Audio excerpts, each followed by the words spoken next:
Alors, au-delà des compétences techniques, de l'expertise en matière de cybersécurité, je pense que le caractère est quelque chose d'extrêmement important. Nous recherchons des qualités d'endurance, d'éthique, parce que vous allez travailler dans un environnement vraiment où nous sommes garants des politiques nationales, nous sommes garants des politiques de sécurité. Et donc à ce moment-là, nous ne pouvons pas recruter des profils qui n'ont pas ces valeurs-là. C'est un métier où vous devez imaginer tous les scénarios possibles. Vous avez en face des personnes qui veulent nuire à votre environnement, veulent nuire à vos plateformes, veulent nuire à vos systèmes d'information. Donc vous devez être capable d'être obsessionnel au quotidien dans votre recherche des vulnérabilités. C'est un travail au quotidien. C'est un métier où vous ne pouvez pas vous relâcher pendant 1 mois, 2 mois. Vous êtes dépassé par la dynamique à l'échelle internationale. Donc la veille quotidienne, la veille technologique sont vraiment des critères extrêmement importants pour être performant dans ce métier-là.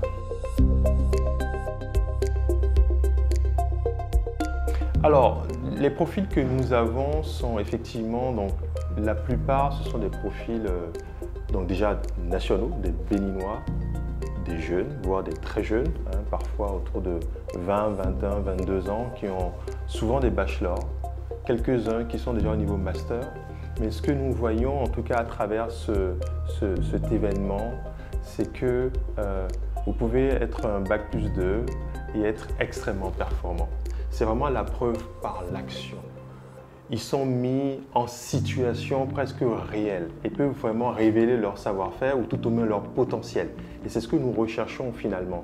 Ce n'est pas des diplômes, ce n'est pas des certificats, mais c'est des personnes passionnées qui ont un savoir-faire, qui sont constamment en train de se former et de renforcer leurs compétences de manière autonome ou accompagnée par l'organisation.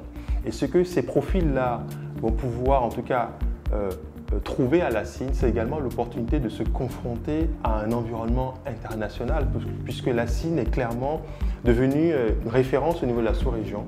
Et donc, nous sommes invités dans des cyberderies à l'international, comme récemment organisé par le FIRST au Japon, comme à Abu Dhabi. Donc, pour ceux qui sont passionnés par le voyage, ils auront l'opportunité, en tout cas à la CIN, de pouvoir se révéler au niveau international, de pouvoir se former et de profiter vraiment d'environnements stimulants pour être encore plus performants pour le compte de la CIN.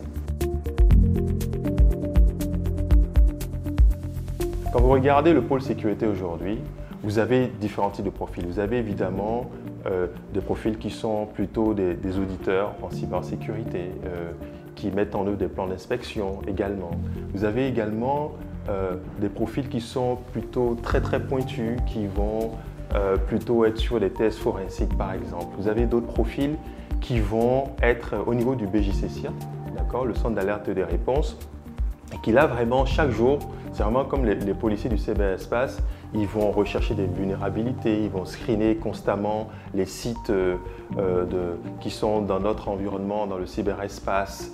Ils vont également accompagner pour faire des audits de sécurité, des audits de vulnérabilité, des audits d'architecture. Donc, ils ont un parcours au fil des années en fonction de leur niveau d'expertise pour pouvoir s'exposer à des projets toujours plus ambitieux. Alors, nous recevons des CV tous les jours de profils qui, sur le papier, sont bons, extrêmement bons. Ce qui est intéressant dans la Hacker Lab, c'est que nous avons un marathon. C'est comme un sprint et un marathon en un. Et pendant 2 jours, nous pouvons éprouver l'abnégation des candidats, leur capacité, leur résilience. Ils peuvent ne pas être performants la première journée, mais leur pugnacité et leur volonté de réussir transparaît et peut leur permettre la deuxième journée de finir par gagner. Et c'est aussi ce caractère-là, cette volonté de réussir, cette volonté de franchir les barrières, c'est ce que nous recherchons à travers cet événement. Alors le Hacker Lab aujourd'hui, il n'y a plus de doute, c'est un révélateur de talent. Mais dans le temps, ce que moi j'aimerais voir, c'est d'avoir des jeunes qui viennent pas seulement pour des stages, pas seulement pour être recrutés dans des entreprises, mais qui ont envie également de créer, de concevoir, de développer des solutions qui, j'espère, deviendront des produits demain. Parce qu'en réalité, la création en tout cas de valeur, en tout cas dans notre environnement, la transformation numérique que nous recherchons, c'est de pouvoir avoir des produits, des solutions développées ici localement par des Béninois pas seulement pour des Béninois, mais pour le monde entier. Et c'est cela que nous essayons en tout cas de rechercher quand nous participons chaque année au Hacker Lab.